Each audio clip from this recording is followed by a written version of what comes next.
Se Jesus voltasse e resolvesse estar ali no centro de São Paulo e, como era, ficasse compadecido com o sofrimento das milhares e milhares de pessoas sem teto para morar, sem ter o que comer, e resolvesse repetir o seu milagre do Sermão da Montanha, distribuindo, fazendo multiplicar os pães e os peixes, esse cidadão aqui teria multado Jesus em R$ 17.600. Mas não precisa ir muito longe. Se você, compadecido de uma criança faminta do seu lado, resolvesse partir um hot dog que você estivesse comendo e dasse a metade para essa criança comer, um ato de comum generosidade, de humanidade, você também poderia ser multado em R$ 17.600 por conta do projeto de lei dessa figura, dessa triste figura, parida no MBL e atualmente no bolsonarismo, que aproveitou o desleixo de vários vereadores da extrema-direita com as votações e empurrou goela abaixo um projeto que proíbe as pessoas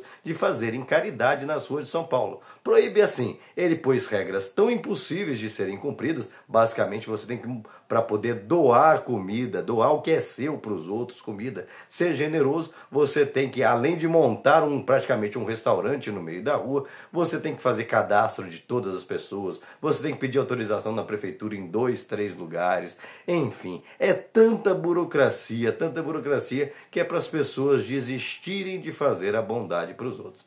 O mais curioso e irônico que esse sujeito que se vende como o cara do estado mínimo, da liberdade total e irrestrita, é o cara que quer determinar e coibir a sua liberdade de fazer com o seu dinheiro, com a sua comida, o que você bem entender. E mais do que isso, vive falando em desburocratizar o Estado, mas criou tantas burocracias para te impedir de fazer o bem. O nome desse sujeito é Rubinho Nunes. Pois é, eu estou dando o nome porque ele faz isso para aparecer. Antes ele estava perseguindo um padre, o padre Júlio Lancelotti, porque esse padre faz exatamente isso.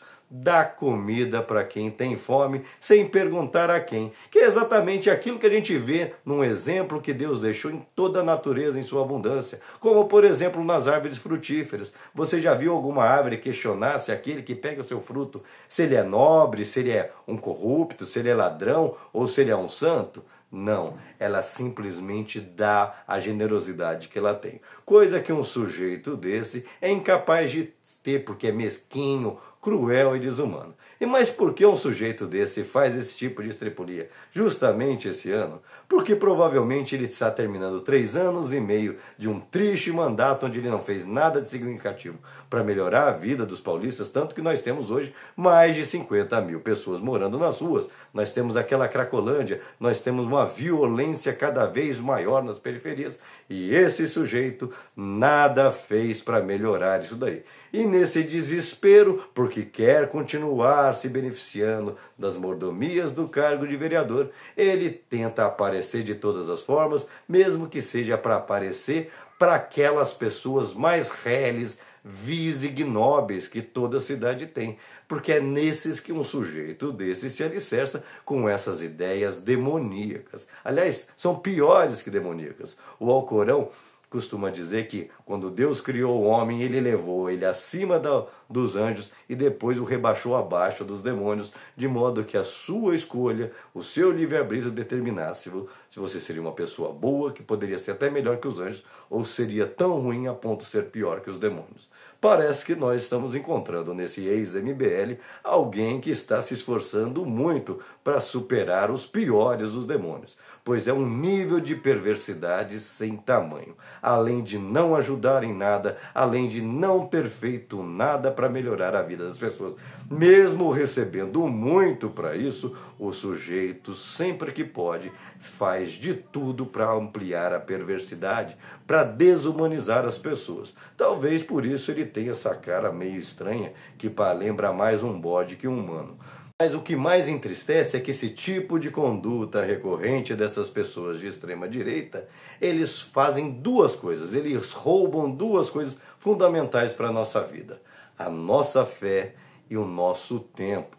Porque o tempo que nós poderíamos hoje estar dedicando a encontrar soluções para acabar com essa fome, para dar moradia para criar moradias para essas pessoas que não têm onde morar, o tempo que nós poderíamos criar alternativas para que menos mulheres fossem abusadas e precisassem recorrer no ato de desespero a situações de interrupção da gravidez, poder entender as maneiras que levam as pessoas a se envolverem com as drogas e serem consumidas por elas, a gente tem que gastar com gente perversa, ruim, pior que os demônios, feito esse sujeito aqui, que o tempo todo tentam piorar a situação, tentam fazer você ser desumano, tentam, além de terem um coração podre e ressecado, querem contaminar o seu, querem impedir você de ser humano, sendo que é seu, com aquilo que é seu. E essas pessoas não se contentam, porque são frustrados em essência. Um sujeito desse, por mais longe que possa galgar na política com suas mentiras, porque passou 3 anos e meio divulgando redes sociais para divulgar toda sorte de mentira e desunir as pessoas em vez de uni-las, um sujeito desse não colabora em nada com a sociedade. É um sujeito que pode galgar altos degraus, mas continuará sendo um frustrado, porque ele é igual uma árvore seca, uma árvore estéril. Ao contrário da árvore generosa que dá seus frutos sem perguntar a quem, porque a sua natureza é generosa, esse aqui é igual um pau seco. Nem folhas é capaz que uma árvore dessa gere para dar sombra às pessoas, porque é mesquinho demais. E agora está na hora das pessoas começarem a reagir. Qual foi o sentimento? Em que momento nós, brasileiros, resolvemos dar voz àquilo que é ruim, alimentar aquilo que é de mais perverso entre nós, ao invés de alimentarmos e nutrirmos e fazermos crescer aquilo que nos torna dignos, humanos, verdadeiros cristãos, muçulmanos, verdadeiros seres, mas que buscam a proximidade com Deus. E não essa coisa, essa situação perversa, mesquinha, que tudo que vê nos outros, cainita, né? Lembra muito Caim, sempre com inveja até do pouco de marmita, de um resto de marmita que um morador de rua tem. Triste figura, infeliz, deveria cair no esquecimento, e cabe a todos nós darmos uma lição enérgica para que esse tipo de pessoa não continue a desenvolver seus tentáculos maléficos em toda a nossa sociedade, corroendo, adoecendo tudo que tocam.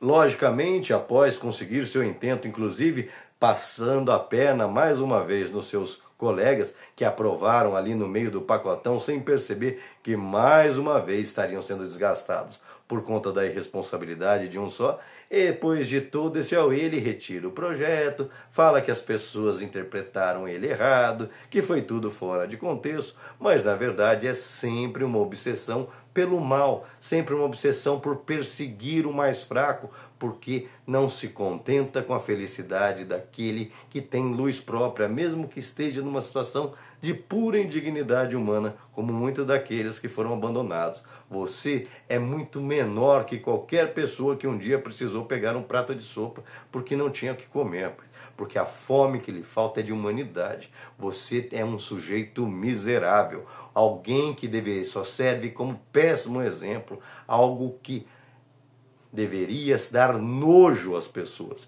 porque você só inspira nojo e repugnância. E você, qual a sua opinião a respeito? O que você acha desse tipo de extrema-direita que chega ao ponto de querer impedir você de agir com a sua humanidade, com o seu espírito e dividir aquilo que Deus te deu?